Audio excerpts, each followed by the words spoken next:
Un manuscrit disparu. Un écrivain fantôme dont personne ne se souvient. Et Miss Marple toujours à l'affût. Bienvenue dans les dossiers. Je suis votre hôte Étienne. Gardons ce mystère bien vivant. Commentez et dites-moi d'où vous regardez. Vos commentaires rendront ce voyage encore plus spécial. Commençons. C'était un samedi de la fin mai. Le genre de journée que l'Angleterre connaît parfois. Le soleil brillait avec une douce conviction. Les roses de Gossington Hall fleurissaient avec une fierté satisfaite et les villageois de St. Mary Mead, fraîchement amidonnés et bavards, se rassemblèrent sur la pelouse bien entretenue pour ce qui était devenu une sorte de tradition annuelle. La Garden Party littéraire de Gossington, Madame Bantry, aimable, irrépressible et toujours un peu trop bruyante pour l'occasion, avait repris son poste d'hôtesse avec enthousiasme, même si son mari était décédé depuis longtemps et que la maison elle-même semblait un peu trop grande pour une personne. Cette année, elle avait réussi un sacré coup.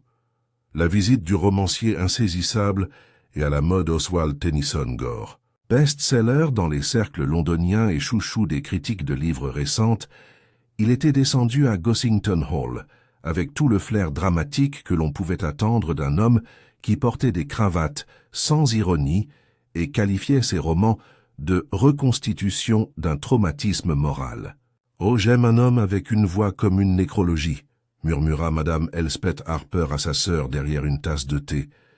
Il ressemble à un soufflet effondré et en a aussi l'air. Oswald, allongé sous un parasol, racontait des histoires. Sur son séjour à Capri, il aurait écrit la majeure partie de son dernier roman, le lustre en os depuis la terrasse d'une villa appartenant à une comtesse italienne aux loyautés compliquées. La foule, composée principalement de femmes, murmurait avec fascination. Miss Jane Marple était assise à l'ombre d'une aubépine tentaculaire, tricotant un objet vague et rose, ses yeux bleu pâle observant avec leur curiosité habituelle. Elle n'avait lu aucun des ouvrages de M. Tennyson Gore et ne se sentait pas particulièrement obligée de le faire, mais elle s'était intéressée à l'homme lui-même, notamment à son regard qui dépassait les gens lorsqu'il lui adressait la parole, et à sa façon légèrement irritable de consulter sa montre à gousset. Les écrivains, murmura doucement Miss Marple, peuvent souvent être très révélateurs lorsqu'ils pensent qu'ils sont mystérieux. L'air sentait la fleur de sureau et l'attente. Les serviteurs passèrent des plateaux de génoises au citron et réfrigérèrent des pims, tandis que les disputes sur la taille des roses et le nouveau vicaire de l'évêque flottaient entre les invités comme des papillons. Les enfants se précipitaient autour des fontaines, et à 4h30 précises, le teckel du pasteur réussit à renverser toute une table de meringues. Ce n'est qu'à 5h que le groupe commençait une interprétation plutôt incertaine de « Manche verte » que le cri est venu, aigu contre nature et traversant la gaieté comme du verre brisé. La musique s'éteignit au milieu de la mesure. Plusieurs tasses de thé claquèrent dans leur soucoupe. Le cri était venu de l'aile ouest de la maison, plus précisément du petit bureau à l'étage que Madame Bantry utilisait désormais pour loger les artistes en visite, ou, dans ce cas, l'éminent Oswald Tennyson Gore. Les gens couraient de cette manière hésitante et avide de scandale, propre aux garden parties anglaises. Une foule rassemblée au pied des escaliers, peu disposée à monter et pourtant peu disposée à être laissée de côté. Madame Bantry, alarmée mais théâtralement posée, prit les devants, ses jupes à fleurs montant les escaliers. Miss Marple, inaperçue, la suivait à quelques pas. Dans le bureau, le corps d'Oswald Tennyson Gore gisait effondré sur le bureau, un stylo plume percé dans sa gorge et un manuscrit maculé de sang éparpillé sous sa main tremblante. Son dernier roman, le jeu du ghostwriter, était inachevé. Miss Marple n'a pas eu le souffle coupé. Elle le faisait rarement. Au lieu de cela, elle s'avança tranquillement vers le côté de la pièce, le tricot toujours à la main, et regarda autour d'elle. La pièce était dans un ordre curieux. Aucun signe de lutte. Pas de verre brisé. Une seule tasse de thé restait intacte sur le rebord de la fenêtre, fumant légèrement. Meurtre. murmura quelqu'un avec une terrible certitude. Mais Miss Marple observait déjà les visages dans le couloir, non pas les corps, mais les vivants, les observateurs, ceux dont les expressions n'avaient pas encore appris à mentir. Elle remarqua un tressaillement, un regard trop vite détourné, le serrement indubitable d'une mâchoire, et elle sut alors, même si elle ne dit rien, que ce n'était pas un crime passionnel, mais un crime d'orgueil. Il était vraiment remarquable de constater avec quelle rapidité le meurtre pouvait devenir une conversation. Avant l'arrivée de la police, avant même que le corps n'ait été retiré de Gossington Hall, les spéculations avaient commencé à bouillonner à St. Mary Mead avec la rapidité et l'efficacité d'une bouilloire en pleine ébullition. Au moment où les cloches de l'église sonnaient 7 heures, le village était à sa manière polie en éruption. Au bureau de poste de High Street, Madame Mary Adams ajusta ses lunettes et déclara avec la solennité d'une prophétesse « De la jalousie. C'est ça. Il a dû avoir une liaison avec une de ces femmes londoniennes. Les romanciers sont comme ça, vous savez. C'est le genre de choses qui se terminent par des coups de couteau. J'ai entendu dire, a déclaré M. Tom Cribbins, se penchant au-dessus du comptoir avec délectation, qu'il a basé tous ses personnages sur de vraies personnes. Imaginez qu'on écrive sur vous, puis que vous découvrez que vous êtes devenu un meurtrier ou un imbécile. Il y a plein de mobiles là-dedans. Dans le salon du Blue Swan, le salon de thé local, Mademoiselle Lavinia Pinker a affirmé qu'elle avait vu quelque chose. Une ombre à la fenêtre de l'étage supérieur pendant la fête, peu de temps avant le cri. Cela aurait pu être un fantôme. Addie a déclaré sa nièce, qui avait lu la semaine précédente un terrible roman à un sou sur les demeures hantées. Il écrivait sur les nègres, n'est-ce pas? Ce ne sont pas les fantômes qui tuent, répondit sévèrement Miss Pinker. Ce sont des gens, toujours des gens. Pendant ce temps, au presbytère, le révérend Léonard Clément et son épouse Griselda étaient en pleine conversation autour de sardines sur des toasts. « Eh bien, vous l'avez invité, » dit Griselda plutôt ostensiblement. « Mon cher, » répondit Léonard, « il n'était pas mon invité. C'était l'œuvre de Dolly Bantry. Et d'ailleurs, on ne s'attend pas à un meurtre lors d'une garden party. Et certainement pas littéraire. Je n'ai jamais fait confiance à un homme qui portait des pantoufles de velours à l'extérieur, marmonna Griselda. Trop content de lui. Et son assistante, comment s'appelait-elle? Dorothy? Déborah? Delphine, corrigea doucement Léonard. Delphine March. Une fille plutôt calme. Je crois qu'elle est sa rédactrice, ou dactylographe.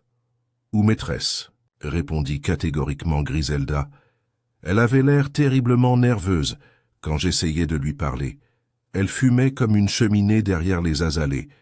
De retour à Gossington Hall, la maison était plongée dans un calme étrange et feutré, le genre de calme qui suit un grand bruit. Le corps avait été enlevé, la police étant arrivée avec toute la présence possible compte tenu des circonstances. L'inspecteur en chef Craddock s'était chargé de la scène. Un homme compétent, bien qu'un peu trop friand de procédures et de formulaires en triple exemplaire. Il était déjà exaspéré par les commentaires croissants de ceux qui n'avaient absolument rien à faire dans une enquête pour meurtre. Il avait cependant tenu à s'arrêter pour parler avec Miss Marple.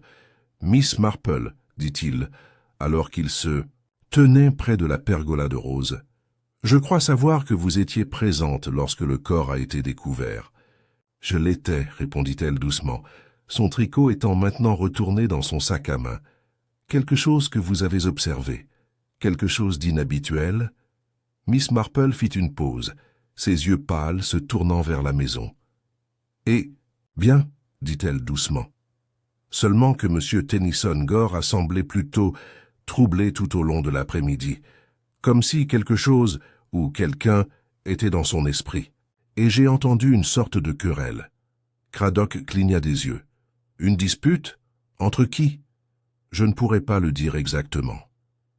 Les voix résonnaient étrangement dans le jardin ouest, mais c'était tendu, des mots courts et coupés. Un qu'homme et une femme, peut-être pas des amants, mais certainement pas des étrangers, et la femme était très bouleversée. Avez-vous reconnu la voix? Non. Mais j'ai reconnu le tapé de colère, dit-elle pensivement. Le genre de colère qui survient lorsqu'on se sent trahi ou sous-évalué. Craddock griffonna quelque chose dans son carnet et hocha la tête à moitié distrait. Il n'avait jamais vraiment su quoi penser de Miss Marple. Elle ne s'immisçait pas, justement, mais elle remarquait des choses, et c'était presque pire. L'intérieur du hall, le salon était devenu un espace de rassemblement impromptu pour les invités persistants, dont beaucoup étaient encore trop secoués ou trop intrigués pour rentrer chez eux. Madame Bantry présidait avec une sorte d'énergie théâtrale, offrant du thé et du réconfort dans une égale mesure. « Vraiment, je suis complètement hors de moi », répétait-elle. « Imaginez, meurtre dans ma maison. Encore !» Le colonel Melchett, retraité et légèrement sourd, se pencha vers elle. « Hein, qu'est-ce que c'est, Dolly? On a déjà été assassiné, n'est-ce pas? Oswald, dit-elle à voix haute. Le romancier, tué dans le bureau. Oh, je pensais que tu parlais de quelqu'un que nous savait. » Parmi le groupe était assise Delphine Marsh, pâle et tendue, les mains fermement serrées sur ses genoux. Elle n'avait pas beaucoup parlé malgré les aimables tentatives de Madame Bantry pour l'inciter à engager la conversation. Une petite valise était posée à côté de sa chaise, comme si elle était prête à partir à tout moment. Miss Marple s'assit tranquillement à côté d'elle. « Ma chérie, dit-elle doucement, tu dois être terriblement secouée. » Delphine eut un faible sourire. « Oui, je suppose que je le suis. Nous travaillons sur des modifications. Il avait été difficile ces derniers temps. » De quelle manière? Il pensait que quelqu'un lui volait son travail. Dit-elle brusquement, puis elle baissa les yeux comme si elle regrettait d'avoir parlé. Il était paranoïaque, à vrai dire. Il n'arrêtait pas de dire que des pages avaient disparu, qu'il avait vu des choses bouger dans le bureau. Il m'a même accusé. « Avez-vous pris quelque chose ?» Delphine leva les yeux, surprise. « Non, bien sûr que non.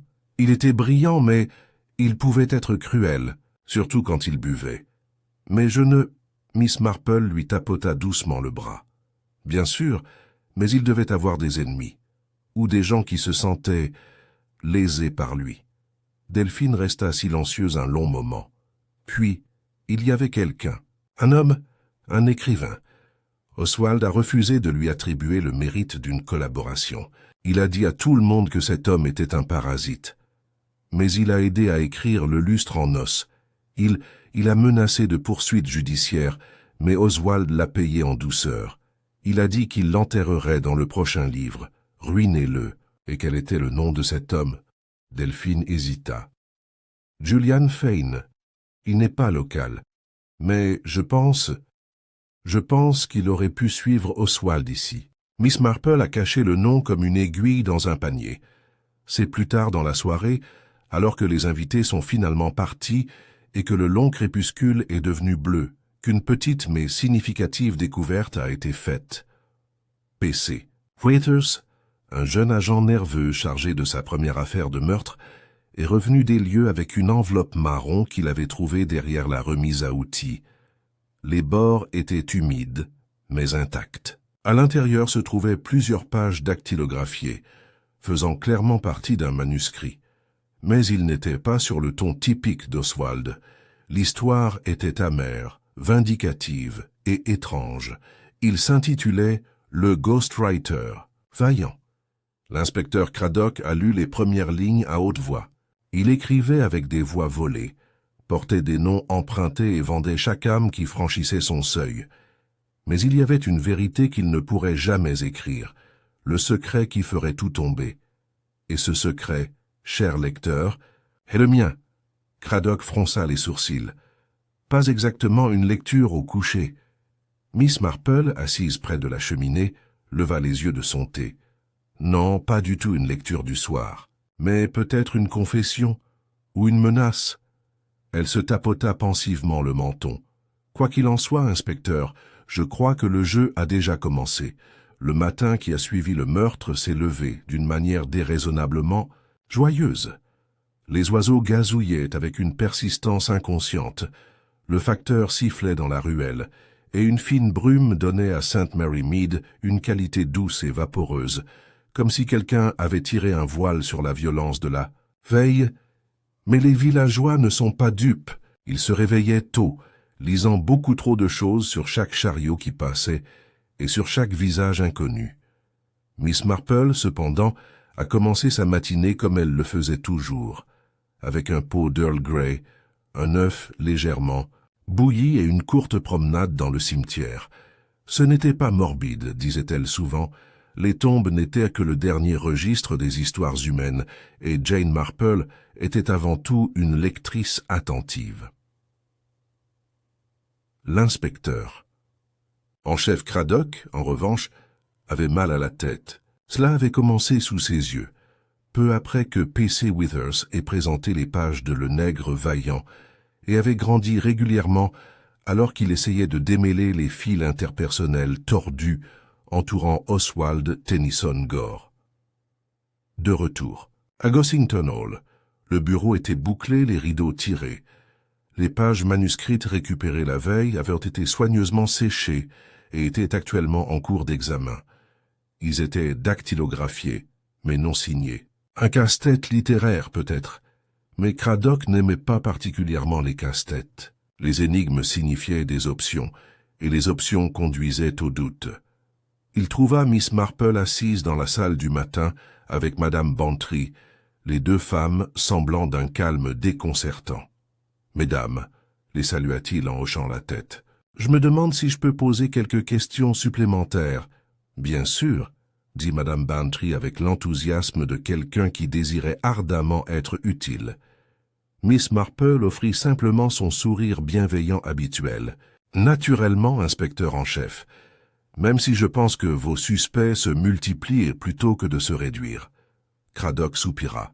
« C'est gentil. Nous avons identifié au moins 4 invités qui avaient de profonds désaccords avec la victime, dont 3 avaient à la fois le temps et la proximité pour commettre le meurtre. « Qui sont-ils » demanda Madame Bantry avec impatience.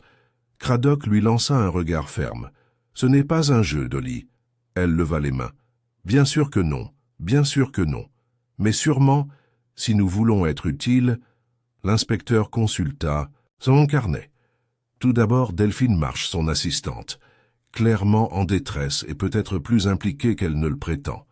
Ensuite, il y a Basil Drainer, le poète. « Basilic » Madame Bantry haussa un sourcil. « Il n'est guère une menace, il écrit des sonnets sur les papillons de nuit. » Il pensait également que M. Tennyson Gore avait plagié ses premiers travaux.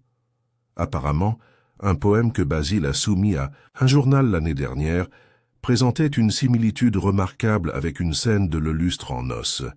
Il y a eu une discussion très publique lors d'un événement littéraire à Bath il y a 3 mois. « Les poètes, » a déclaré Madame Bantry, « sont des créatures terriblement susceptibles. » La 3e personne, a poursuivi Craddock, est Madame Cecilia Brontwaite. Elle ne figurait pas sur notre liste d'invités initiale.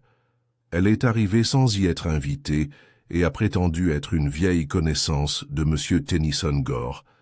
Personne n'avait jamais entendu parler d'elle avant hier. « Les vieilles connaissances causent souvent plus de problèmes que les nouveaux ennemis, » dit doucement Miss Marple. « Exactement, » approuva Craddock. « Et enfin, il y a l'affaire Julian Fane. Nous avons confirmé qu'il était dans les environs la veille du meurtre. Il s'est enregistré au Red Fox Inn sous un faux nom. La propriétaire de l'auberge, Madame Buckle, n'a réalisé qui il était qu'après avoir vu sa photo dans un magazine laissé dans le salon. « Et où est Monsieur Fane maintenant ?» demanda Miss Marple. « Parti, j'ai vérifié tôt ce matin. Je n'ai laissé aucune adresse de réexpédition. Nous avons lancé une alerte, mais la piste est devenue froide pour l'instant. » Miss Marple pinça les lèvres. « C'est dommage. Les écrivains fantômes disparaissent souvent aussi facilement qu'ils apparaissent, surtout lorsqu'un fantôme devient un suspect. » Craddock hocha la tête avec fatigue et se leva. « Eh bien, si quelque chose vous arrive, vous serez la première à le savoir, » promit Miss Marple. Alors que Craddock partait, Madame Bantry se pencha vers son amie. Vous ne pensez pas vraiment que c'était le poète, n'est-ce pas? Non, répondit Miss Marple en reprenant son tricot. Basil Drainer est trop théâtral. Il voudrait que le monde sache que c'est lui. Ce n'était pas un crime commis pour attirer l'attention. Alors Delphine? Elle est effrayée, dit Miss Marple, mais pas meurtrière. Non, je pense qu'il faut chercher quelqu'un qui n'était pas dans la pièce, mais dont la présence persistait malgré tout. Elle fit une pause. Et quelqu'un qui a compris la différence entre un stylo comme outil et comme arme. Plus tard dans l'après-midi, Miss Marple a rendu une visite tranquille au Red Fox Inn. Il se trouvait à l'extrémité du village, ses murs recouverts de lierre lui donnant un air trompeusement innocent. À l'intérieur, elle trouva Madame Buckle en train de préparer les couverts pour le dîner du soir. « Mademoiselle Marple », dit l'aubergiste, agréablement surpris, « ici pour goûter notre nouvelle tarte au gibier? Pas aujourd'hui, j'en ai peur. Je me demandais si je pouvais vous poser des questions à propos d'un invité récent. Monsieur Julian Fane, même si je crois qu'il s'est enregistré sous un autre nom. » Madame Buckle cligna des yeux, hésita, puis hocha la tête. « Oui, monsieur Fielding. Il n'est resté qu'une nuit. Il est resté seul, il n'a rien commandé. Il avait une toux terrible. Il semblait agité pour être honnête. A-t-il laissé quelque chose derrière lui? » Madame Buckle s'éclaira. « Maintenant que tu en parles, oui. Un livre. J'allais le jeter aux objets trouvés. » Elle disparut derrière le comptoir et revint avec un volume cartonné, la couverture tachée d'empreintes digitales. Le Requiem du fantôme par Oswald Tennyson Gore. Miss Marple le retourna entre ses mains. Sur la page de garde, à l'encre passée, se trouvaient 3 mots. Il a volé ça. Et en dessous, une page avait été écornée. Le chapitre 12, dans lequel le protagoniste est accusé de vol et répond en manipulant l'accusateur jusqu'à ce qu'il croit avoir imaginé l'événement. Miss Marple ferma le livre pensivement. À l'extérieur de l'auberge, elle passa devant 2 hommes en train de repeindre le panneau indicateur. L'un d'eux portait une casquette tachée de peinture et sifflait faux. L'autre était plus jeune, peut-être une adolescente, mâchant du chewing-gum et l'observant avec une légère curiosité. « Terrible affaire, » dit l'aîné en passant. « Oui, acquiesça Miss Marple. « Terrible. Mais la vérité, je trouve, s'accroche toujours aux endroits où elle n'a pas sa place. » Ce soir-là, le village retint son souffle. Aucun autre crime n'a eu lieu, mais il régnait un malaise que personne ne savait vraiment comment exprimer. Madame Elspeth Harper a verrouillé ses fenêtres à 2 reprises. Le vicaire a reporté son étude biblique hebdomadaire.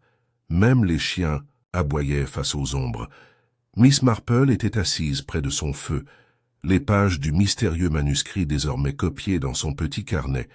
Elle les avait lues 3 fois. Il y avait des fioritures qui n'appartenaient pas à la voix habituelle d'Oswald.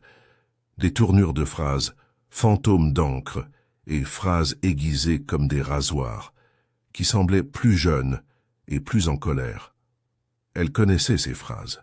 Elle avait entendu quelqu'un utiliser des métaphores similaires une fois, lors d'un déjeuner littéraire à Bournemouth, quelques mois auparavant.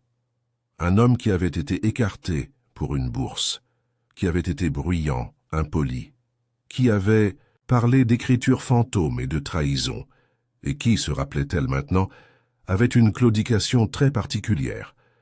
Elle décrocha le téléphone et composa le numéro. « Qu'inspecteur en chef, ici Jane Marple. Oui, je crois qu'il y a quelqu'un que nous avons oublié, quelqu'un qui était là, même s'il n'était pas tout à fait invité. Et je pense que la vérité ne réside peut-être pas dans ce qu'ils ont dit, mais dans ce qu'ils ont dit. Essayez ne pas écrire. » Le lendemain matin, une fine bruine trempa les haies de St. Mary Mead, transformant la verdure du village en un tapis scintillant de rosée et de brume. Pourtant, ni le temps humide, ni le parfum persistant de la tragédie ne purent empêcher les villageois de poursuivre leurs nouvelles préoccupations. Déduire qui avait tué Oswald Tennyson Gore. En milieu de matinée, le nom Julian Fane avait fait sa place dans toutes les conversations de la maison et du petit déjeuner. Chez l'épicier, Madame Partridge se pencha sur la caisse et murmura « Mon cousin l'a rencontré une fois, vous savez. Il écrivait des histoires. » De fantômes pour la radio. Elle a dit qu'il était particulier. Dans le presbytère, Griselda feuilletait un vieil exemplaire de Le Requiem du fantôme, fronçant les sourcils. Si Fan a écrit une partie de ceci, ce n'est pas étonnant qu'il ait voulu se venger. Oswald a rendu ses personnages insupportables. À Gossington Hall, l'inspecteur Craddock était revenu avec des renforts et une vision plus claire, du moins en théorie. Mais avec chaque personne interrogée, les possibilités ne faisaient que se multiplier. Delphine Marsh, par exemple, était restée sur place. Craddock la trouva à la maison d'hôte où elle avait pris une chambre. Elle avait l'air épuisée, fumant à la chaîne dans un manteau de laine usé. « Miss March, commença-t-il, nous devons clarifier votre relation avec M. Tennyson Gore. » Elle rit amèrement. « Quelle version souhaitez-vous, inspecteur? La version professionnelle où je traitais ses manuscrits, planifiais ses tournées et corrigeais chaque métaphore ornée, ou la version personnelle où il faisait miroiter des promesses de co-auteur qu'il n'avait jamais eu l'intention de tenir? On vous a vu en train de vous disputer avec lui. Oui, dit-elle simplement.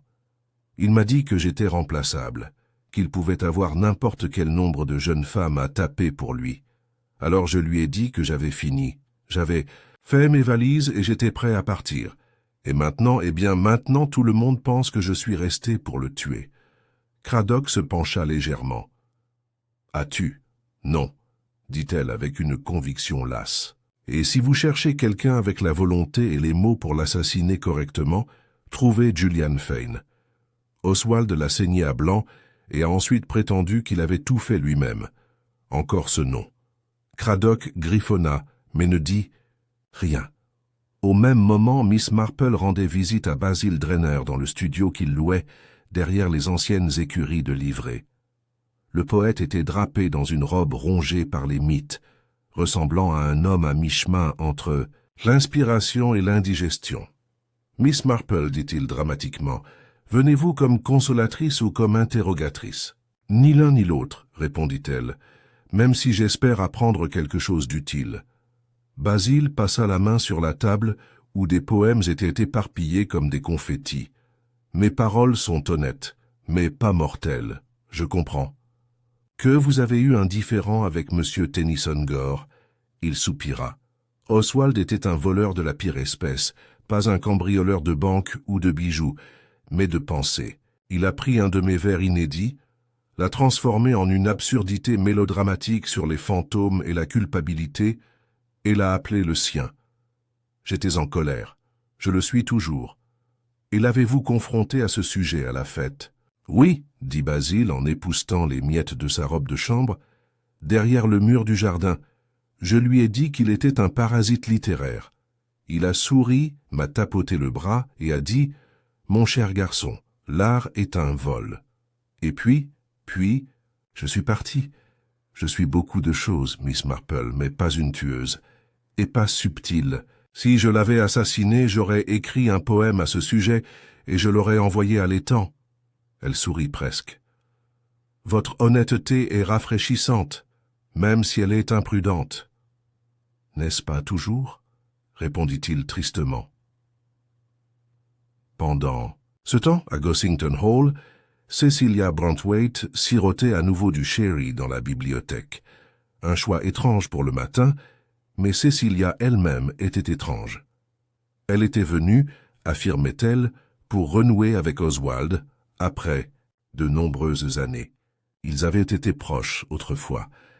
Elle a dit cela comme s'il s'agissait d'un fait immuable, plutôt que d'une affirmation nécessitant des preuves.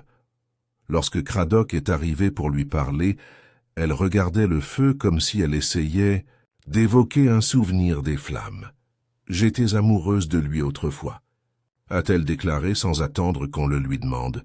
« Quand nous étions jeunes, à Oxford, avant que le monde ait des opinions sur nous. » « Vous n'étiez pas sur la liste des invités, » a noté Craddock. « Je n'ai pas besoin d'une invitation. »« Au chagrin, » répondit-elle, les yeux plissés. « Je suis venu lui dire quelque chose pour le prévenir. » À propos d'eux, elle détourna le regard. Cette personne qui l'avait blessée projetait de se venger. Je ne savais pas qui, mais Oswald s'est fait des ennemis comme la plupart des hommes font des connaissances, avec charme et cruauté. « Est-ce que tu lui as dit ça ?»« Non, dit-elle. Je n'en ai jamais eu l'occasion. Il m'a repoussé. Il a dit que j'essayais de le hanter comme un vieux complot qu'il ne voulait pas revisiter. » Craddock l'étudia attentivement. « Et qu'as-tu fait après ça ?» J'ai quitté le jardin. Je suis monté brièvement. Mon manteau était dans le couloir. Devant le bureau, j'ai entendu des voix.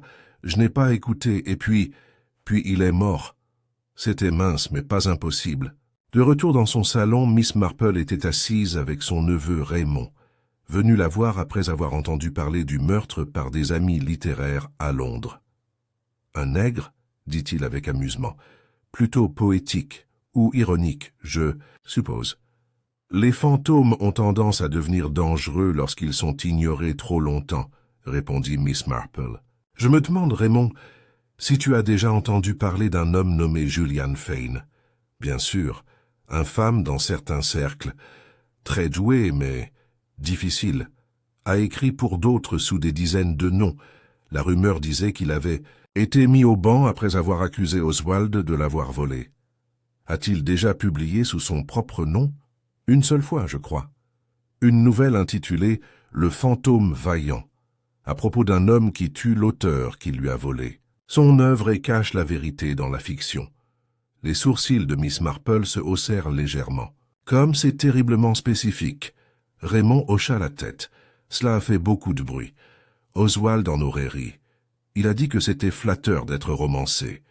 Je ne crois pas que M. Fane ait été flatté, murmura Miss Marple. Elle se leva et sortit à nouveau les pages manuscrites de son tiroir. L'écriture ici est proche du style de Fane. Blessée, en colère, précise. Et pourtant, il manque quelque chose. Quoi? Peur, dit-elle. Les écrivains, Raymond, se révèlent le plus lorsqu'ils ont peur. Ces pages ont été écrites par quelqu'un qui essayait pas avoir peur. Ce soir-là, l'inspecteur en chef Craddock reçut un télégramme des autorités du Devonshire, à D.I.C.R.D.Doc. St. Mary-Meadre, sujet. Julian Fane trouvé. Petit hôtel, Exmoor tentative. De suicide, survécu, rétablissement en détention dit seulement « Il le méritait, mais je ne l'ai pas fait ». Place à suivre Craddock jura doucement et attrapa le téléphone. De l'autre côté du village, Miss Marple a allumé une seule lampe et a écrit une courte note dans son journal. Le jeu du nègre a véritablement commencé, mais ce ne sont pas. Les fantômes que je crains, c'est le silence des vivants.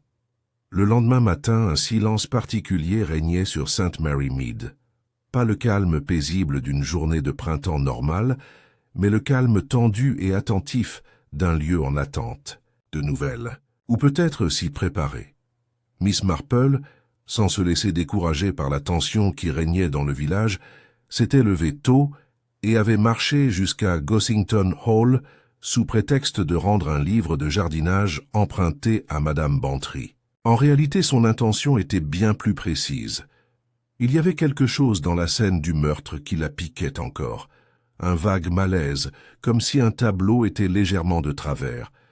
Elle avait appris depuis longtemps que les plus petites irrégularités comptaient souvent le plus. Pas le drame, mais les détritus, Madame Bantry l'accueillit avec une vive étreinte et une assiette de pain grillé, animée d'une énergie nerveuse qui n'avait pas encore disparu. « Je ne peux pas le supporter, Jane, » dit-elle en désignant la porte fermée du bureau. « Dire qu'il est mort juste au-delà de ce mur, une plume dans la gorge, un manuscrit trempé de sang, c'est parfaitement épouvantable. Non pas que je l'aimais, remarquez, un peu de pont, mais un meurtre. » Miss Marple hocha la tête avec sympathie. « C'est désagréable, même si j'espérais jeter un deuxième coup d'œil à la pièce. Parfois, à la suite de tels événements, de petites choses sont réarrangées. Craddock a déjà donné sa bénédiction pour que vous fouiniez, je veux dire inspectiez, » a déclaré Dolly en déverrouillant la porte, avec un regard théâtral par-dessus son épaule. « Il a dit que tu valais mieux que la moitié de la force quand il s'agit de petits morceaux. » Miss Marple entra lentement dans la pièce. L'air contenait toujours une odeur de tabac à pipe, de papier et quelque chose de métallique. Ce n'était plus vraiment du sang, mais son fantôme. Le bureau avait été débarrassé du corps, même si la tache sombre sur le bois restait, et un contour à la craie marqué à l'endroit où feu Oswald s'était effondré. Elle parcourait le périmètre de la pièce, scrutant les coins, parcourant le dos des livres, s'arrêtant de temps en temps pour examiner un grain de poussière ou l'angle d'un coussin. Lorsqu'elle atteignit la fenêtre du fond, à moitié cachée derrière un épais rideau de velours, elle s'arrêta. « Madame Bantry » appela-t-elle. « Cette fenêtre, elle s'ouvre, je suppose ?»« Bien sûr, même si personne ne l'utilise. Il mène au jardin latéral, à l'allée de haies de buis. » Miss Marple ouvrit le rideau et déverrouilla le cadre. Une rafale d'air frais rentra.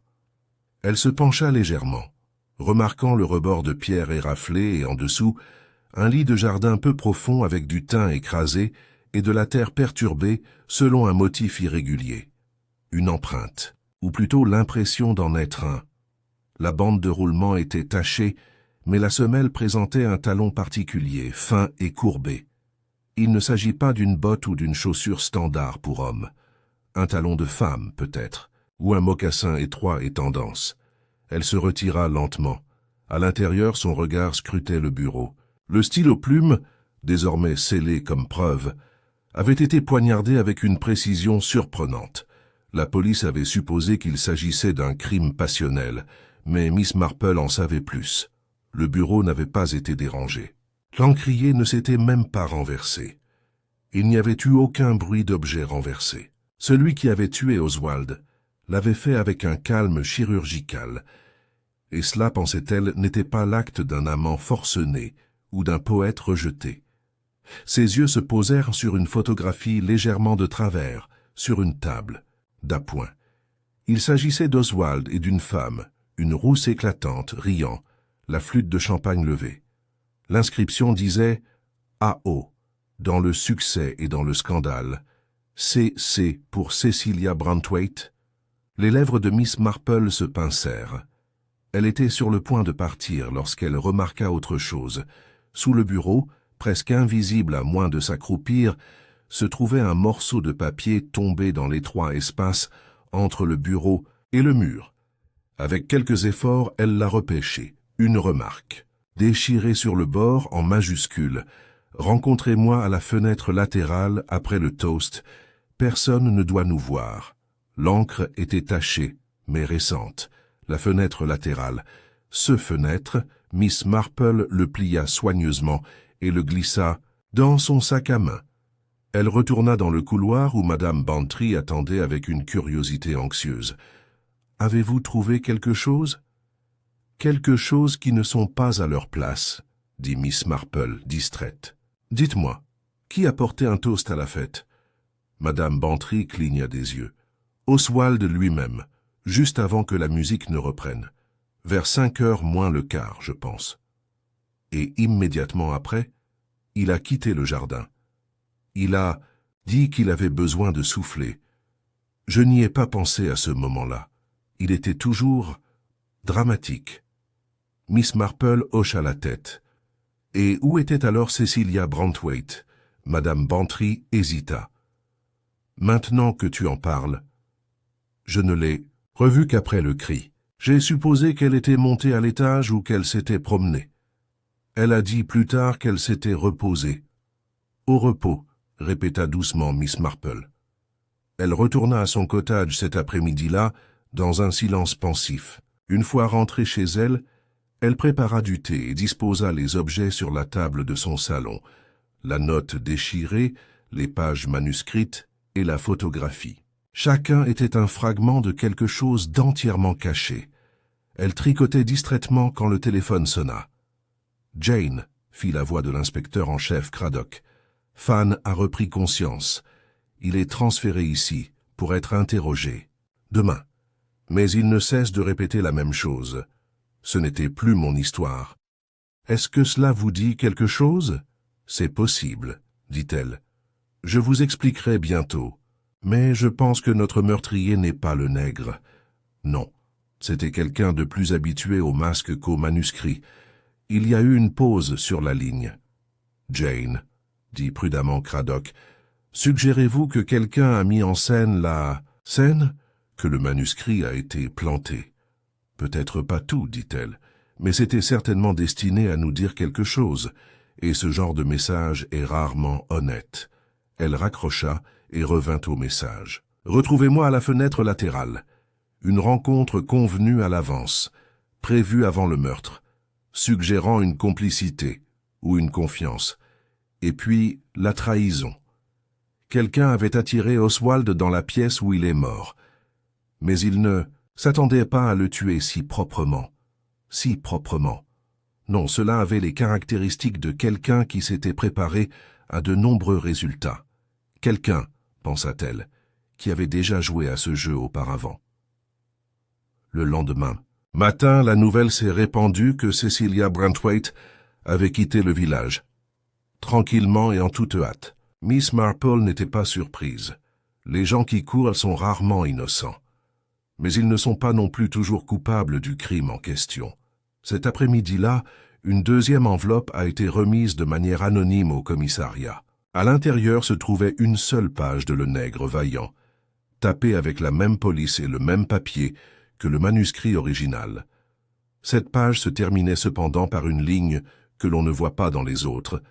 Je l'ai vu écrire, mon nom sur la dédicace, puis le rayer. Et c'est là, cher lecteur, que l'histoire a changé de main. Miss Marple tenait la page, les sourcils froncés. Ce meurtre n'était pas une question de vol. Il s'agissait d'effacement. Quelqu'un s'était vu promettre l'immortalité, un nom imprimé, un héritage partagé. Et lorsque cette promesse a été rompue, ils ont écrit leur vengeance de la seule manière qu'ils connaissaient, non pas dans la fiction, mais en silence. Le retour de Julian Fane à St. Mary Mead a créé une curieuse ondulation dans tout le village, un mélange d'intrigues prudentes et d'horreurs théâtrales. Il arriva sous escorte, pâle et maigre suite à son épreuve, son bras droit en écharpe et une légère expression sardonique posée sur son visage, comme un sourire narquois habituel porté trop longtemps. Miss Marple, observant depuis son portail alors qu'il était introduit dans la gare, remarqua immédiatement deux choses. Premièrement, la claudication était plus prononcée qu'auparavant, et deuxièmement, ses yeux ne s'égaraient jamais. Ils étaient concentrés, trop concentrés, sur quelque chose d'intérieur. Au milieu de l'après-midi, la nouvelle s'était répandue que Fan avait nié le meurtre une fois de plus, mais avait admis avoir envoyé les premières pages de Le Nègre Vaillant à Oswald quelques jours seulement avant la fête. « Il m'a supplié d'arrêter », aurait déclaré Fane à l'inspecteur Craddock. « Il a dit que je le ruinerais. Je lui ai dit qu'il s'était ruiné lui-même. » Miss Marple s'y attendait. Elle s'était également attendue à ce que le village se lance dans de nouvelles ragots et analyses, et cela n'a pas déçu. Au salon de thé, Madame Elspeth Harper appelait désormais Fan la plume déshonorée, tandis que sa sœur commençait à l'appeler le stylo pâle. Tous deux croyaient fermement qu'il l'avait fait. Pendant ce temps, Miss Marple avait porté son attention sur quelque chose de bien plus révélateur que des noms ou des témoignages, le dédicace dans les livres d'Oswald Tennyson Gore. Elle a demandé à Raymond de lui envoyer des exemplaires de ses romans les plus récents depuis son appartement londonien. Lorsque les livres arrivèrent le lendemain matin, elle passa directement aux dédicaces, à celui qui m'a donné ma voix, à DM, mon ombre et mon miroir, à personne, parce que personne d'autre ne le méritait. Et puis, le plus révélateur, de tous le plus récent, faire taire. Tout un changement de ton, murmura Miss Marple, de l'admiration au ressentiment, ou peut-être à la culpabilité. Elle rangea les volumes dans son panier et rendit une nouvelle visite à Gossington Hall, où elle trouva Delphine Marsh assise seule sur la terrasse arrière, regardant la pluie s'accumuler sur la balustrade de pierre. « Vous devez être fatiguée. »« De tout cela, ma chère ?» dit Miss Marple en s'installant sur la chaise à côté d'elle. Delphine ne répondit pas pendant un long moment. Puis, je ne sais plus qui je suis, Miss Marple. J'ai été son assistante pendant si longtemps que j'ai commencé à oublier où terminaient ses phrases et où commençaient les miennes. Vous avez écrit avec lui? J'ai monté, j'ai réarrangé. Parfois, j'écrivais des scènes pour lesquelles il disait ne pas avoir le temps, mais il ne m'a jamais accordé de crédit. Elle eut un rire doux et amer. Cet anonymat faisait partie de la romance. Miss Marple hocha la tête avec sympathie. Et quand Julian Fane est entré en scène, il était plus courageux que moi. Il a menacé de dénoncer Oswald. Il a dit qu'il avait des preuves, des lettres, des brouillons, des documents datés. Oswald a paniqué. Je ne l'avais jamais vu aussi effrayé. Mais il ne l'a pas rendu public. Il a proposé un marché à Fan. De l'argent, bien sûr, mais plus important encore, la dédicace de son prochain livre. Plein crédit en tant que co-créateur. Fan a accepté, à contre-cœur. Les yeux de Miss Marple se plissèrent, et pourtant le dévouement. Le jeu du ghostwriter était faire taire. Delphine se tourna brusquement vers elle. Il l'a repris. Il a rayé le nom de Fan à la dernière minute. Il a dit que cela diluerait la marque. C'était l'expression d'Oswald. Diluer la marque. Et étiez-vous d'accord avec cette décision? Delphine ne dit rien. Puis, doucement, je lui avais donné la moitié de ma vie. Chaque idée, chaque mot qu'il avait mis de côté, je l'avais repris et peaufiné. Et je ne valais même pas une ligne dans les remerciements. C'était bien ça. Pas un aveu, mais une blessure assez profonde pour révéler un mobile. Ailleurs, l'inspecteur Craddock interrogeait Cecilia Brantwaite, qui était revenue au village sous les doux encouragements de la police. Ils se sont rencontrés dans la bibliothèque de Gossington Hall, où Cecilia faisait les 100 pas devant la cheminée avec une grâce théâtrale qui faisait soupçonner Craddock qu'elle avait autrefois étudié l'art dramatique, peut-être sans succès. « Vous êtes parti le matin après le meurtre, » commença-t-il. « J'avais besoin d'air et d'un endroit sans murmure, » répondit-elle sèchement. « Vous avez affirmé que vous essayiez d'avertir Oswald, que vous aviez connaissance d'une menace. » Elle hésita. « Oui, j'ai reçu une lettre, anonyme. On m'annonçait que quelqu'un allait rectifier le tir. J'ai supposé qu'il s'agissait de Fan. Avez-vous partagé cette lettre avec quelqu'un? Non, je l'ai brûlée, c'était personnel. Assez personnel pour que vous ayez confronté Oswald en privé? Oui, mais il m'a repoussé. Il a dit que je vivais dans le passé. Elle croisa les bras. J'essayais de le protéger, c'est la vérité. Craddock l'étudia attentivement. Et tu t'es senti trahi quand il n'a pas écouté. Je me suis toujours senti trahi par Oswald, a-t-elle déclaré. Il m'a tout promis une fois. Au lieu de cela, il a fait de mes histoires sa carrière. Vos histoires? Elle cligna des yeux. Pas littéralement, mais nous avons créé des choses ensemble. J'étais sa muse, et puis jeté un autre fantôme amer dans le long sillage qu'Oswald a laissé derrière lui. Plus tard dans la journée, Miss Marple est revenue au poste de police avec une question pour Craddock. Quelqu'un a-t-il testé l'encre de l'arme du crime? Craddock leva les yeux de ses papiers. Testé? Oui. Cela peut sembler une question idiote, mais j'ai remarqué quelque chose d'étrange dans le stylo. Le préféré d'Oswald, n'est-ce pas? Il était plaqué or avec une gravure distinctive. Veritas in verbo, a déclaré Craddock. La vérité dans la parole. En effet, a déclaré Miss Marple. Mais voyez-vous, il n'avait pas été utilisé ce jour-là. Lorsque j'ai examiné la plume, il n'y avait pas d'encre fraîche sur le buvard ou les papiers environnants. Ce qui amène à se demander, le stylo était-il placé comme une déclaration ou simplement disponible et pratique? Craddock fronça les sourcils. Vous pensez que l'arme a été choisie après la dispute a commencé, ou peut-être même avant, comme symbole, plus qu'instrument? Il la regarda.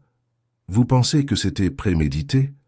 Je crois que cela a été écrit en premier, répondit-elle doucement, et commis plus tard. Ce soir-là, alors que le crépuscule enroulait ses doigts sur les toits du village, un autre secret est apparu. Basil Drainer arriva au cottage de Miss Marple, un dossier en lambeaux à la main. « Je ne l'ai pas tué, a-t-il dit sans préambule, mais j'ai fait ça. » À l'intérieur du dossier se trouvaient des versions alternatives de Le lustre en os version antérieure. Note marginale. Page dactylographiée marquée dans 2 styles bien distincts. La prose surmenée d'Oswald et une autre main plus serrée, plus retenue. « Ce sont les modifications de Delphine, dit-il. Je les ai trouvées quand elle m'a demandé d'aller chercher une boîte contenant ses affaires dans le hall. Elle n'a pas réalisé qu'ils étaient là-dedans. Je pense que... » Il hésita. « Je pense qu'elle a écrit plus qu'elle ne l'admet. » Miss Marple feuilleta les pages, les yeux plissés. « Ce ne sont pas des modifications, dit-elle finalement. Ce sont des réécritures. » Elle leva les yeux vers lui, le poids s'installant entre eux. Delphine n'était pas son assistante. Elle était sa partenaire, et peut-être son fantôme. Les fils se resserraient. Des motivations étaient apparues sous les manières.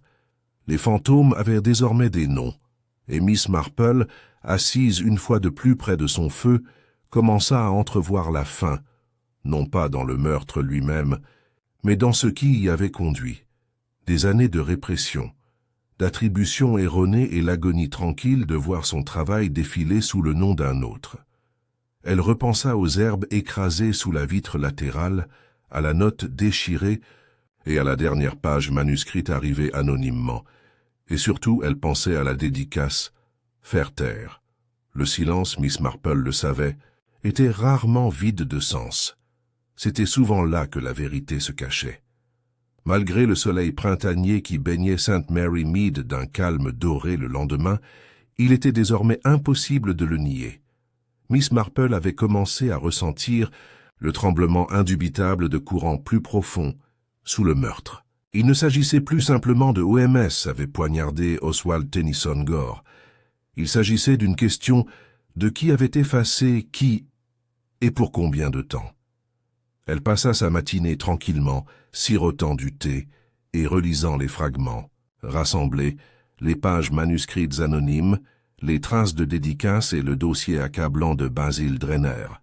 Elle venait de commencer à marquer plusieurs passages avec un crayon lorsque le téléphone sonna. C'était l'inspecteur Craddock, et pour une fois, il avait l'air pressé. « Jane, dit-il sans préambule, tu ferais mieux de venir à la gare. Quelque chose s'est passé. » Elle est arrivée 15 minutes plus tard, accueillie à la porte par un agent inquiet. Craddock la rencontra à l'intérieur, se frottant la nuque. « Il y a eu un autre incident, a-t-il déclaré. Miss Marple plissa les yeux. « Pas encore mort ?»« Non, dit-il. Pas tout à fait. Mais nous avons eu Julian Fane sous surveillance, dans une salle privée de la gare pour un interrogatoire plus approfondi ce matin. Vers 8 heures, Delphine Marsh est arrivée et a dit qu'elle voulait lui parler en privé. Contre mon bon jugement, je l'ai autorisée. 5 minutes plus tard, nous avons entendu des cris. Lorsque nous nous sommes précipités, il saignait de la tête. Elle tenait un lourd cendrier en verre. Miss Marple cligna des yeux. « Est-ce qu'elle l'a frappé ?» C'est ce qui est étrange. Elle prétend que non. Elle dit qu'il s'est jeté sur elle, a perdu pied et s'est cogné la tête contre le bureau. Mais Fan dit qu'elle a essayé de le tuer. L'a-t-elle fait? Je ne sais pas, a déclaré Craddock, mais tout est confus. Miss Marple croisa les mains sur ses genoux. Elle a dû y aller pour une raison. Les gens affrontent rarement les autres dans des pièces fermées, à moins qu'ils ne soient désespérés ou qu'ils retiennent quelque chose. Craddock faisait les 100 pas. C'est encore pire. Pendant la bagarre, un dossier est tombé de la veste de Fan. À l'intérieur, il y avait plus de pages.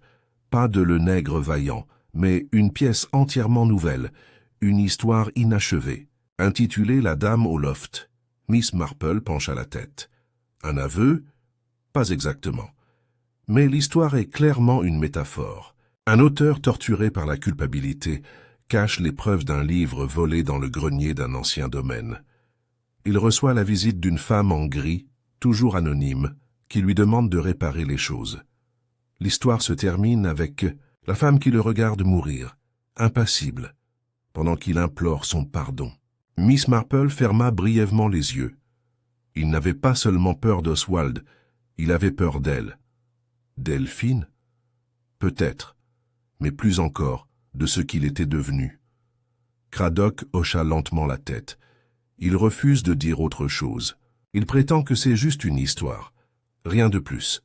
Les écrivains mentent mieux sur le papier, murmura Miss Marple, mais parfois, ils se révèlent aussi sous forme de métaphores. Cet après-midi-là, Miss Marple rendit une autre visite à Gossington Hall, non pas au bureau cette fois, mais au grenier. Dame Bantry la regarda avec une suspicion amusée. « Le grenier? Qu'espérez-vous trouver là-haut, Jane? De la poussière? »« Et des vieilles malles ?»« Précisément, » dit Miss Marple en souriant. « Et peut-être quelque chose qu'Oswald n'a jamais eu l'intention de laisser derrière lui. » Ensemble, ils montèrent les escaliers étroits jusqu'au dernier étage, où l'air devenait plus étouffant et où l'odeur de la naphtaline rivalisait avec celle de la cire à bois. La lumière du soleil filtrait à travers une petite lucarne, illuminant une étendue encombrée de malles de paquebots, de boîtes à chapeaux, de tableaux abandonnés et d'un miroir à cheval antique. Miss Marple se déplaçait lentement, étudiant les traces de poussière, les empreintes de pas. La majeure partie du sol portait la brume intacte de l'abandon, à l'exception d'une piste qui menait à un bureau en mauvais état dans le coin le plus éloigné. Elle ouvrit le tiroir du haut. À l'intérieur se trouvaient plusieurs feuilles, ceux de papier reliées par un lien de cuir. Une note manuscrite était posée dessus, pour la postérité ou pour la pénitence. Quoi qu'il en soit, la vérité survit toujours à l'auteur. Miss Marple détacha le paquet et commença à lire. C'était des lettres écrites d'Oswald à Delphine. Pas de correspondance professionnelle, mais des effusions d'émotions. Excuses, des promesses, des regrets. Tu étais la voix, Delphine. Je n'avais que la bouche. Ils ne me pardonneront jamais s'ils connaissent la vérité. Mais c'est peut-être ce que je mérite. Ne laissez pas Fan vous le prendre. Tu as toujours été le fantôme derrière le rideau. Les lettres remontaient à plus de 3 ans. Un pour chaque livre qu'ils avaient écrit ensemble. Dame Bantry, regardant par-dessus son épaule, poussa un petit cri. « Jane, il savait. »« Oh oui, » dit doucement Miss Marple. Et il essayait de se faire pardonner. Peut-être trop tard, et trop en privé. Elle ferma le dossier et se leva. Le nègre n'était pas seulement Julian Fane. Oswald en avait 2, et l'un d'eux a vécu dans sa propre ombre pendant bien trop longtemps. Ce soir-là, dans un salon éclairé uniquement par la lueur d'un feu, Miss Marple rencontra Cradock, et Delphine Marchfan était toujours à l'hôpital, sous surveillance. Delphine, les yeux rouges mais secs, était assise bien droite sur le canapé. Non plus l'assistante souris, mais quelqu'un de plus calme, peut-être même de défi. « Je n'ai jamais voulu sa mort », a-t-elle déclaré. « Je vous crois », répondit Miss Marple, « mais toi as fait volant de la reconnaissance. » Delphine hocha lentement la tête. « Oswald vous l'a promis, puis il l'a révoqué. Et quand il l'a fait, vous avez décidé de raconter votre version de l'histoire. Je lui ai envoyé le manuscrit de manière anonyme, » a expliqué Delphine. Les pages de « Le Ghostwriter » vaillant. Je voulais qu'il ressente ce que c'était, que de voir son histoire reprise, déformée et renvoyée à lui. Mais ensuite, Julian Fane a envoyé sa propre version, a déclaré Miss Marple. Et Oswald, plutôt que de vous confronter tous les deux, a réécrit la dédicace. Au silence. « Je ne l'ai pas tué, » murmura Delphine. « Je suis allé à la fenêtre ce jour-là, oui, j'ai écrit le mot. Mais quand je suis arrivé, le bureau était déjà vide. Je suis parti, et quand j'ai entendu le cri, elle s'est arrêtée. » Miss Marple la regarda avec douceur. « Ce n'est pas la vengeance qui l'a tuée, c'est la peur. » Cradock leva les yeux. « Alors qui a fait ça ?» Miss Marple se leva et se dirigea vers la fenêtre. Le meurtrier n'a pas agi dans le feu de la passion. C'était planifié. Froid, propre, pas de chaos, pas de lutte. Quelqu'un qui avait décidé, bien avant la fête, de mettre fin à la vie d'Oswald. Elle se retourna. Quelqu'un qui a passé sa vie à regarder les autres s'attribuer le mérite qui a vu une dernière chance de s'assurer que la vérité soit entendue, non pas par l'accusation, mais par le silence. Le souffle de Delphine se coupa. « Vous ne dites pas ?»« Non, » dit Miss Marple, « pas vous, mais quelqu'un comme vous, quelqu'un qui croyait n'avoir plus rien à perdre, quelqu'un qui savait comment travaillait Oswald, ses habitudes d'écriture, ses secrets, quelqu'un qui comprenait que le meurtre, entre les mains d'un écrivain, pouvait être le dernier signe de ponctuation d'une vie. » Elle regarda Craddock. « Dites-moi, où était Basil Drainer au moment du toast ?» Craddock fronça les sourcils. Il prétendait qu'il marchait dans le jardin. Miss Marple eut un léger sourire. « Alors je suggère que nous jetions un autre regard sur cette promenade. La pluie est revenue à St. Mary Mead cette nuit-là, une bruine lente et persistante qui a rendu l'air épais, et le village semblait suspendu dans un silence humide. L'averse a étouffé les pas et a rendu chaque reflet de chaque fenêtre un peu plus fantomatique, comme si le passé dérivait enfin vers la surface. Dans son cottage confortable, Miss Marple était assise dans un silence pensif, un châle enroulé sur ses épaules, les yeux fixés sur la lueur dansante du feu. Les morceaux s'étaient à nouveau déplacés, comme des lettres se réorganisant sur une page, et maintenant elle pouvait lire la phrase complète. Tout avait commencé, comme tant de choses, non pas par la violence, mais par l'ego. Cette nuit-là, Miss Marple a adressé une demande discrète à l'inspecteur Craddock. « Invitez M. Drainer à prendre le thé.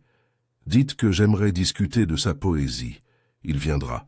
Les poètes résistent rarement aux éloges. » Craddock, qui avait appris depuis longtemps à ne pas remettre en question les instincts de Miss Marple, hocha la tête. « Et s'il refuse ?» ?»« Il ne le fera pas. Il a une vanité à la fois blessée et affamée. Et vous avez l'intention de... » « Quoi ? Le piéger ?» Les yeux de Miss Marple pétillèrent. « Ne le piégez pas, ma chère. Observez-le. Après tout, les poètes sont plus révélateurs lorsqu'ils croient parler symboliquement. » Le lendemain après-midi, Basil Drainer arriva au cottage de Miss Marple à 4 heures précises. Il portait un épais manteau de laine malgré la douceur du jour et portait sous le bras un cahier en lambeaux. « Miss Marple, » dit-il en lui, baisant la main, « c'est toujours un plaisir de discuter de littérature avec quelqu'un qui comprend les nuances. »« En effet, » répondit-elle gentiment en le faisant entrer.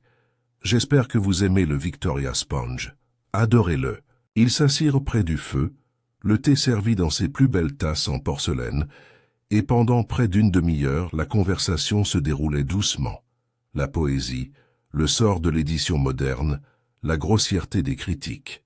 Drainer a récité plusieurs de ses propres vers, notamment un ouvrage récent intitulé « La voix dans l'encre ».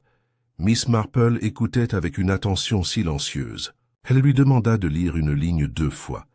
Elle disait « J'ai vu le stylo encore mouillé par le vol et je savais que l'encre seule ne suffirait jamais. » Il sourit à la fin, modeste mais fier. Une métaphore, bien sûr, à propos d'Oswald, même si je ne l'admettrai jamais sous forme imprimée. « Curieuse tournure de phrase, » dit Miss Marple avec légèreté. « Vous savez, je pense que vous êtes plutôt sous-estimé. » Il détourna le regard, feignant l'humilité. « Oh, je ne dirais pas ça, même si je dois avouer que le succès d'Oswald m'a toujours irrité. C'était injuste. »« Oui, dit-elle, d'autant plus que vous lui avez donné l'un de ses passages les plus appréciés, n'est-ce pas ?» Il leva brusquement les yeux. « Oh, ne sois pas si surpris, mon cher, » poursuivit-elle d'une voix légère mais appuyée. « C'était dans les brouillons que Delphine a récupérés dans le hall, tes notes en marge, si je ne me trompe. Il but de son thé trop vite et tout ça. J'aidais juste un collègue. »« Bien sûr, dit-elle. Mais je me demande, l'avez-vous aidé le jour de sa mort ?» Ses yeux se figèrent sur les siens. « Vous avez dit que vous marchiez pendant le toast, » continua doucement Miss Marple. « Mais vous n'avez pas marché seul. Un jardinier vous a repéré près de la haie latérale, quelques minutes avant qu'Oswald ne quitte le jardin. Vous vous teniez juste près de la fenêtre vers laquelle il a été attiré avec une note. Il serait dit, coïncidence, peut-être. Mais il y a aussi la question de la plume, une arme si particulière. Et vous connaissez bien les plumes, n'est-ce pas? les instruments de votre métier. La plume d'Oswald n'était pas seulement sa préférée, elle était symbolique. La vengeance d'un poète parfait. Il eut un sourire crispé. « Je ne suis pas vraiment poétique, Miss Marple. »« Oh, mais tu l'es, dit-elle. Et c'est aussi vous qui avez trouvé les premières modifications de Delphine. Vous me les avez apportées, sans aucune sollicitation. Très utile de votre part. Trop utile. Vous vouliez guider l'enquête. Je les ai amenés pour blanchir son nom. Vous les avez amenés pour la piéger, dit Miss Marple, sa voix étant désormais dure sous le velours. Vous saviez que tout le monde supposerait qu'elle avait la meilleure raison de le tuer. Mais vous saviez aussi comment écrire sa culpabilité. Vous l'avez écrit dans les pages du manuscrit La fausse fin. Il se leva brusquement. C'est absurde. Elle se leva aussi, calme et posée. Vraiment, parce que j'ai fait analyser le manuscrit, les pages anonymes ont été tapées sur une machine, identique à celle de votre cottage. Un défaut unique dans la touche E le trahit. Vous avez essayé d'imiter le phrasé de Delphine, mais vous n'avez pas pu supprimer votre propre flair poétique. Il resta figé. Et encore une chose, dit-elle. L'empreinte de chaussures sous la fenêtre. Taille femme? Oui, mais les chaussures, Richelieu étroite pour homme, laissent également une impression similaire. Les vôtres étaient humides cet après-midi-là. Le bottier de l'auberge a confirmé que vous aviez demandé à les faire sécher. Drainer expira lentement et amèrement. Elle a tout eu, dit-il doucement. Les livres, le crédit, même ventilateur. J'ai eu plus de reconnaissance que moi. J'étais là depuis le début. J'ai donné à Oswald son rythme, son flair. J'étais la frontière entre lui et la médiocrité. Et donc tu l'as tué? Je libérai. C'était un imposteur. Et j'ai veillé à ce que sa dernière histoire soit honnête, pour une fois. Miss Marple croisa les mains. Non, monsieur Drainer, vous lui avez écrit un mensonge. Vous avez fait croire que quelqu'un d'autre avait fait ce sur quoi vous aviez passé des années à fantasmer. Vous avez transformé votre poésie en arme et vous vous êtes caché derrière elle. La porte s'ouvrit derrière eux. Cradock intervint silencieusement après avoir entendu les aveux. Drainer n'a pas résisté. « Vous ne comprendrez jamais, dit-il amèrement à Miss Marple, ce que signifie saigner sur la page et être effacé pour cela. » Miss Marple pencha la tête, une tristesse dans les yeux. « Oh, monsieur Drainer, je comprends trop bien. Mais je sais aussi ceci, la douleur ne justifie jamais la cruauté. » Cradock posa une main sur l'épaule de Drainer, le guidant doucement. Miss Marple retourna à sa place, son tricot intact. Dehors, la pluie avait enfin cessé. Le jeu était joué, le fantôme exposé. Pas Fane, pas Delphine, mais le poète qui avait passé sa vie derrière les mots des autres, attendant le moment d'écrire sa propre fin, avec le sang comme dernière encre. Le lendemain matin apporta une luminosité rare à St. Mary Mead. Les fortes pluies étaient passées, nettoyant le village, laissant derrière elles un ciel clair et bleu myosotis. Les fleurs printanières scintillaient en gouttelettes, et les haies fraîchement balayées par le vent ne murmuraient plus de secrets. Elles attendaient en silence, comme si le village lui-même retenait son souffle devant ce qui venait de se révéler. Basil Drainer était en état d'arrestation.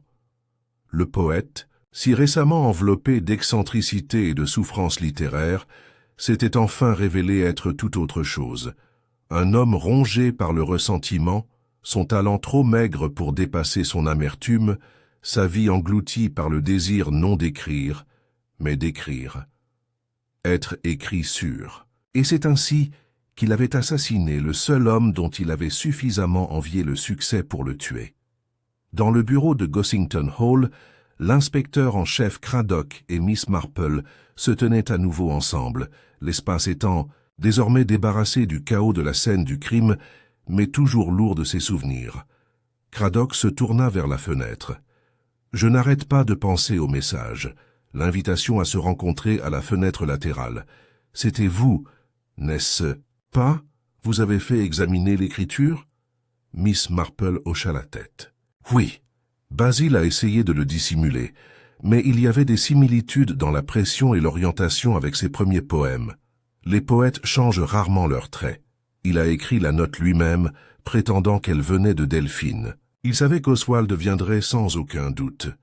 La culpabilité est un facteur de motivation fiable. Il avait toujours l'intention de le tuer? Oui, dit-elle. Et pourtant, je pense que la décision finale a été prise quelques instants seulement avant l'acte lui-même. Il était venu préparé, mais incertain. C'est la réaction d'Oswald. Peut-être une remarque dédaigneuse ou un refus de reconnaître le rôle de Basil dans sa carrière qui l'a scellé. La plume, le symbole, était pratique mais aussi poétique. Cradock croisa les bras. Et les pages manuscrites, celles envoyées anonymement, aussi son travail. Basil a emprunté le ton de Delphine et imité le style de Fan. Il savait que s'il encadrait suffisamment bien le récit, les soupçons s'installeraient ailleurs. Les écrivains comprennent le pouvoir de la suggestion plus que quiconque. Il élaborait une histoire autour de l'histoire. Cradock expira. C'est étonnant. Que quelqu'un dise encore la vérité. Miss Marple sourit doucement. Oh, les gens disent toujours la vérité, inspecteur. Ils le font simplement d'une manière que personne n'est habitué à écouter. Plus tard dans la journée, Delphine March était assise dans le salon de thé du village, une tasse d'Earl Grey faible devant elle, et une assiette de biscuits intacte à son coude. Elle regardait le green par la fenêtre, dans une posture incertaine, comme si elle ne savait pas comment habiter un monde dans lequel elle n'était plus un suspect ni une ombre. Miss Marple la rejoignit tranquillement, s'installant sur la chaise. D'en face, ils m'ont dit que vous aviez blanchi mon nom, dit doucement Delphine. C'était Basil. Oui, répondit Miss Marple. Non sans effort. Il était très intelligent, presque trop intelligent. Finalement, il n'a pas pu résister à l'envie de jouer le génie tragique. Il a laissé trop de traces. Je ne l'ai jamais vu, murmura Delphine. Il était toujours si calme. Tellement dramatique, oui, mais pas en colère. Il était les deux, a déclaré Miss Marple. Les gens calmes portent souvent les griefs les plus bruyants. Et Basil a passé trop d'années à être négligé. Il ne voulait pas écrire la vérité, il voulait contrôler. Delphine hocha lentement la tête. Et Oswald? Miss Marple fouilla dans son sac à main et posa un papier plié sur la table. Une des lettres trouvées dans le grenier.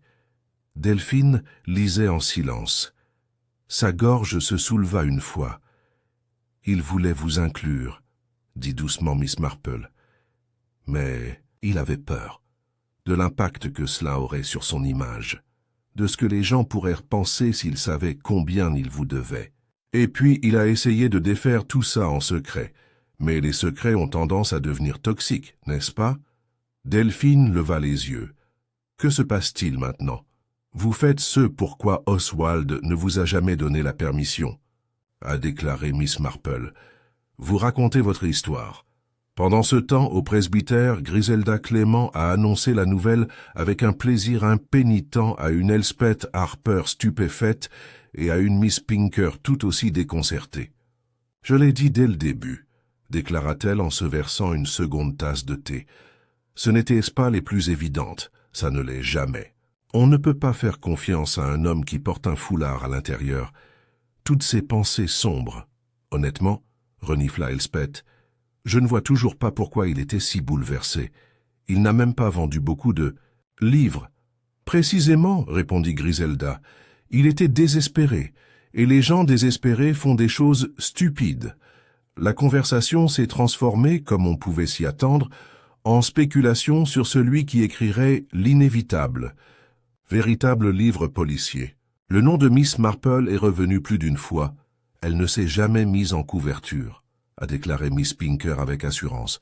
Mais vous pouvez être sûr qu'elle y participera. Elle le fait toujours, murmura Griselda. Les dernières pièces se mirent en place ce soir-là, lorsque l'inspecteur Cradock apporta à Miss Marple un mince dossier enveloppé de ficelles. Il contenait le manuscrit complet de Le Nègre Vaillant, page récupérée sur le bureau de Basil, notes incluses. « J'ai pensé que vous voudriez peut-être lire la vraie fin, » a-t-il déclaré. Elle l'ouvrit lentement, parcourant les dernières lignes. Ils étaient écrasés, fleuris, et indubitablement les siens. Et ainsi, à la limite de la paternité, le fantôme s'est avancé, non pas pour hanter, mais pour revendiquer ce qui avait toujours été le leur. Le sang a séché rapidement, mais l'encre, cela a duré. Miss Marple a fermé le dossier.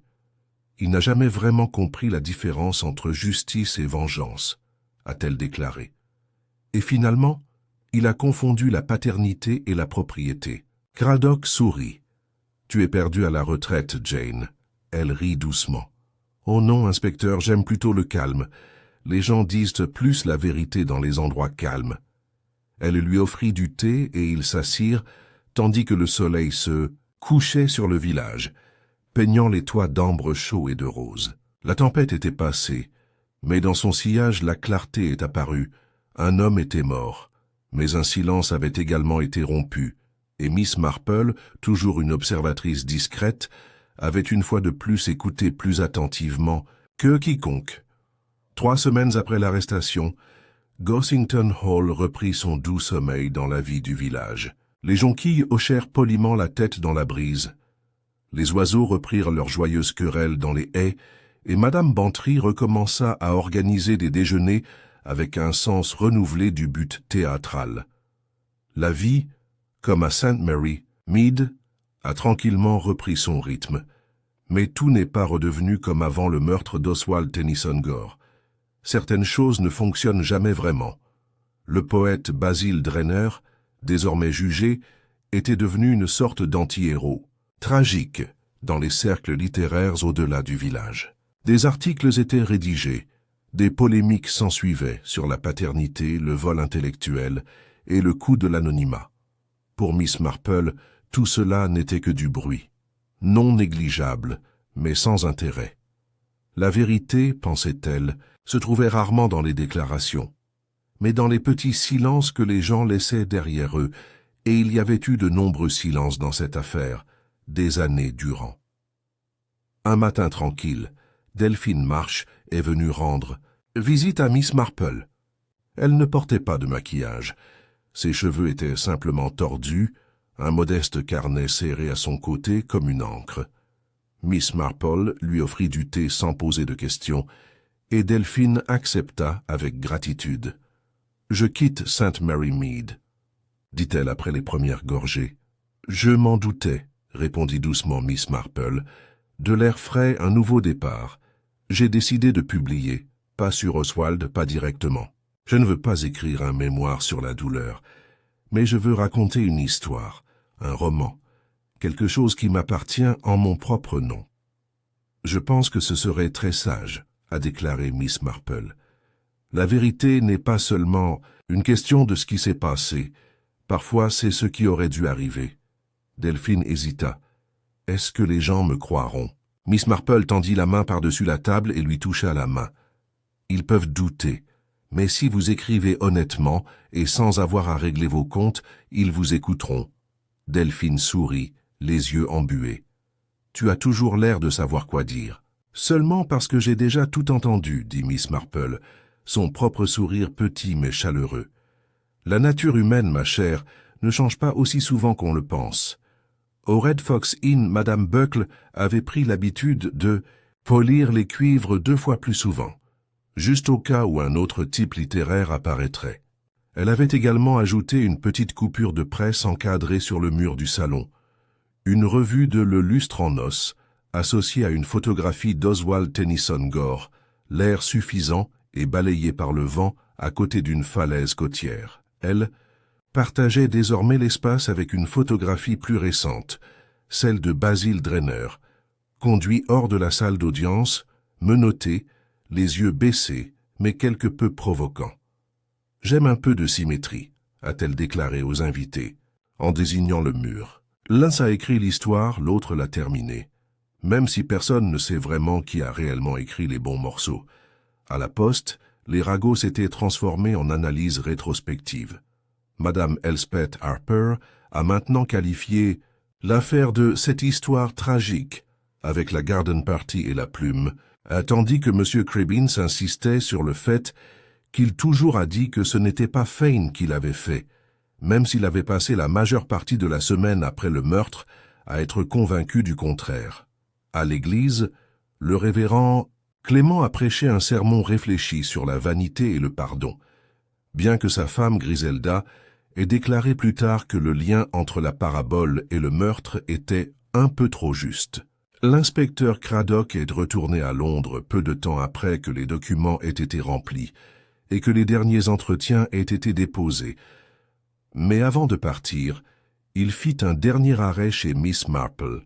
« Vous réalisez, dit-il en acceptant son offre de sablé, que vous avez résolu plus de cas dans ce village que moi dans la moitié de ma division ?»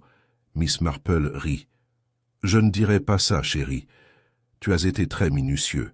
J'ai failli arrêter la mauvaise personne. Cela arrive aux meilleurs d'entre eux, dit-elle gentiment. La culpabilité est rarement aussi forte qu'on le pense. Elle se cache derrière toutes sortes de choses. La politesse, la serviabilité, voire le chagrin. » Craddock se pencha en arrière. « Est-ce que tu en as parfois marre ?»« Les mensonges. »« Les secrets. » Elle réfléchit. « Non, parce que derrière tout ça, il y a toujours un schéma. Et une fois qu'on sait comment regarder, les gens vous montrent exactement qui ils sont.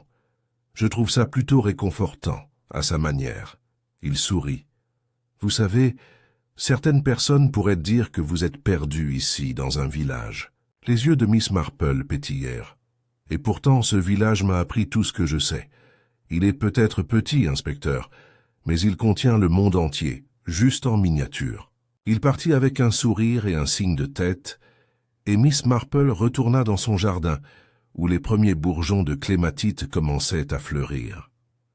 Quelques jours plus tard, un petit colis marron arriva à sa porte, le cachet de la poste, venant de Londres. À l'intérieur se trouvait une copie d'un nouveau manuscrit, dactylographié, relié et sans titre. Une note l'accompagnait, écrite d'une main soignée. « Mademoiselle Marple, vous êtes peut-être la seule personne en qui j'ai vraiment confiance pour lire ceci sans jugement. Ce n'est pas une histoire sur Oswald ou Basil. Il s'agit, je l'espère, de ce qui se passe lorsque le silence est enfin rompu. Si ce n'est pas bon, dites-le, s'il vous plaît. Si c'est le cas, je vais peut-être le signer. Le vôtre, DM Miss Marple posa le manuscrit sur la table à côté d'elle, alluma une lampe et commença à lire. Et elle a souri. Parce que c'était bien. C'était honnête. Par un dimanche après-midi calme, Miss Marple passa une fois de plus devant le bureau de Gossington Hall, désormais dépourvu de toute trace de son ancien habitant. Bien sûr, Madame Bantry avait redécoré. Trop d'associations horribles, avait-elle dit, et l'endroit servait désormais de salle de musique, avec un piano remis à neuf et un tourne-disque qui fonctionnait rarement correctement. Miss Marple s'arrêta sur le seuil, ses pensées dérivant brièvement vers ce dernier après-midi.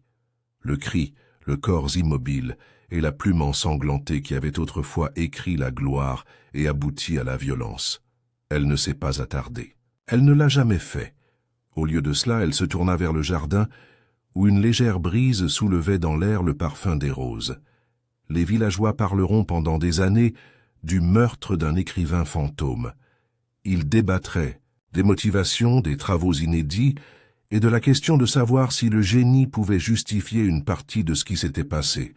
Mais Miss Marple connaissait déjà la réponse.